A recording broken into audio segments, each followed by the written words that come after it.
I've always been the kind of person that needs to-do lists and structure to kind of get things done. Not that I have ADHD or ADD or anything, it just kind of helps with all the thoughts and everything that I have to put that into a system, I think.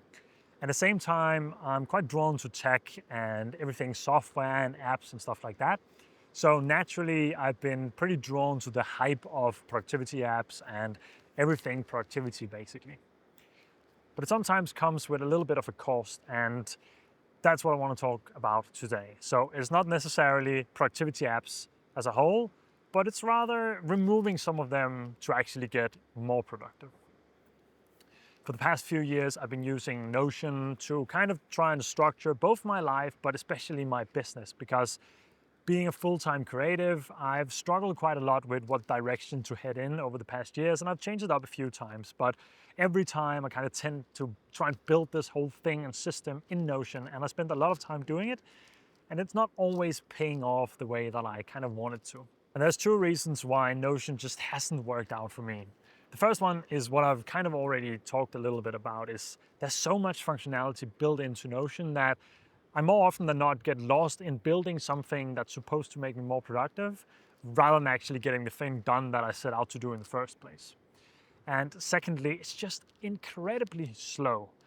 On the computer, it's for the most part okay, but when I get to my iPhone and try to use it there, before I've captured the idea or the thought that I had that I wanted to put into Notion, I've already lost it before Notion has opened and I've navigated to where I needed it to go. Even if I try to make a shortcut for where it needs to go exactly, it's kind of always the same issue. And I came up with this realization after hearing a podcast episode from the Waveform podcast where they talked about productivity apps and how simple you can make it for someone who doesn't really like productivity. And I realized I was way too far into the other kind of area of this because I was focused so much on making the productivity apps make me more productive rather than actually getting things done and being productive. So not that I'm any kind of productivity guru or anything, but the reason why I wanted to talk about this today is because I've recently just simplified everything. And what that podcast made me realize is that maybe the best tool for me is just native Apple things. I have a MacBook, Apple Watch, iPhone, iPad, everything Apple. I'm deep into that ecosystem, so for me it kind of makes sense to have something native that just instantly syncs between all my devices and is always available as fast as possible. So what I've ended up going with instead of Notion is as simple as Apple Notes and reminders. But before I get to why I've set it up this way and how I've done it all, I wanted to tell you what my main 4 areas of focus lies within, so you can kind of get an idea of why I've structured things the way I have. So the first one is my new product that has just launched, a Filmmaker's Beginner Handbook. It's essentially a product, a handbook, a PDF with all the knowledge that I've acquired over the years of how to do content creation or filmmaking, whatever you want to call it. And within that, I'm going to build a structure that has different guides for different people, essentially. So you buy the handbook as a base thing, and then you buy guides that match what you need on the side of that. So I can keep the base cost as low as possible for the handbook, and I can make guides that help in different areas of what I do and what it makes work for me, but might not fit everyone else. So you can kind of like pick and choose what you need. So to keep that structured, I naturally need a place where I can dump ideas for new pages, for new content, for new things that I can put in there, but also the guides and where I can structure and script things for that, so I can write down my ideas. And next to that, I have my 2 marketing motors, which one of them you're looking at right now. That's my long form ideas, long form videos, mainly on YouTube. And then I have my short form content that's mainly on Instagram. I'm not doing TikTok, I'm not doing shorts yet. So that's mainly where that's lying. That's my 2 marketing drivers. That's where I post my content. That's also my hobby and what I love doing at the same time. And then the last one is Patreon that I'm about to start with Joya, my girlfriend. So we can kind of share behind the scenes of our journey and some videos that we can just make for fun. That's not for the algorithm, and at the same time, hopefully make a little bit of money for those who want to support us a little bit extra. But that's kind of the 4th pillar. It's not ready yet, so that'll be coming soon. So what ended up working the best for me in terms of structure has actually just been to set up one main folder that's called the Idea Bank. In here, I can dump notes, ideas, random thoughts. I can just pull up my phone, all the notes on my computer, and just quickly write down what I have in my mind. It doesn't have to be structured, it doesn't have to be anything specific, and be as random as it needs to be, but it's just somewhere I can dump something if I have an idea. And it randomly comes to me when driving, when being in the shower, being in the most random places where I can't just wait for Notion or something else to open up, because then it's gone, or I don't have time to actually capture it. So I needed something fast. I've even made a widget shortcut so I can just open that quick note and dump it in there in the idea bank. In the idea bank is also some pinned notes on my strategy.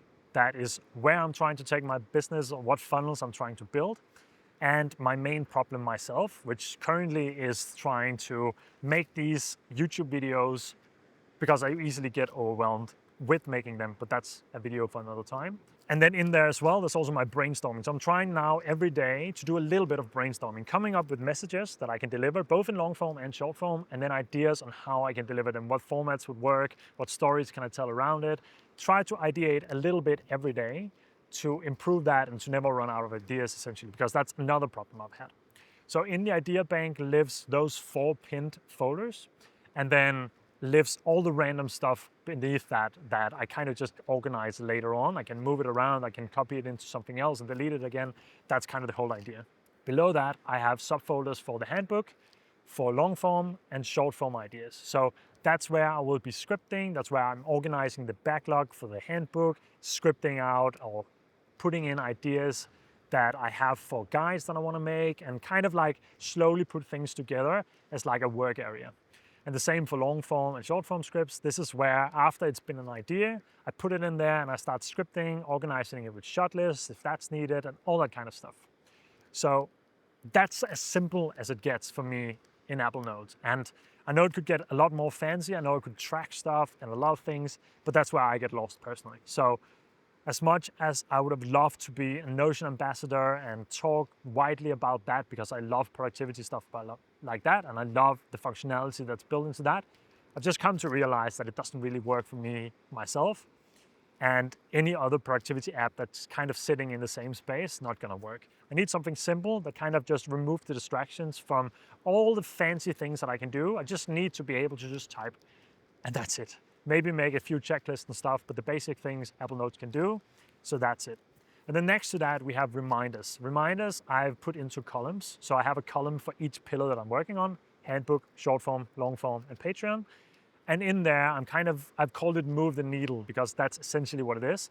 It's where I'm trying to take what I'm doing right now, what I'm doing this week, today, what do I need to focus on? Because all the rest in the notes is kind of like a little bit of a clutter. It's structured as much as I can, but it also needs to just be a clutter. So in the to-do, or in move the needle, is where I structure things in like, what do I need to work on right now? And this video almost didn't get made, but because I put it as a reminder or a to-do in my to-do list, move the needle, and said, lower the expectations, stop having so high expectation on what this needs to be, this YouTube content, I actually decided, okay, I'm just gonna make it, I'm gonna see what happens, and here we are, recording this right now, trying out a new interview setup as you're seeing right now, and I'm having fun with it, but I almost didn't make it. And the fact that I've structured things right now, at the moment, is helping me to do these things. So with that, I just kind of wanted to share what this looks like for me now, what I've been struggling with before, and how I've tried to solve it. And sometimes the simple solution is just the best solution. Not always, but sometimes. If you want to grab the handbook, I'm soon coming out with a short form filmmaking guide to help you build out and understand how you can make better short form content, something that I'm doing myself currently, and I'm building out, I'm improving, I'm making better for myself and sharing with you guys. It's going to be part of the handbook. It's going to be free of charge in there, but you can only get it if you buy the handbook. If you already bought it, don't worry, you'll get a notification in your email as soon as it's live, and you can just download it where you downloaded the handbook as well. It means a lot if you support me that way, if you're interested in learning from me, if you're interested in providing feedback on what's in the handbook. I'm doing a monthly release for the next long time to improve it, to give all of you guys what you need in there. So with that said, I'm just gonna end this video. It was a short, easy one to share with you how I'm trying to structure my life, kind of with simplicity rather than productivity. I'll see you in the next one, and until then, take care.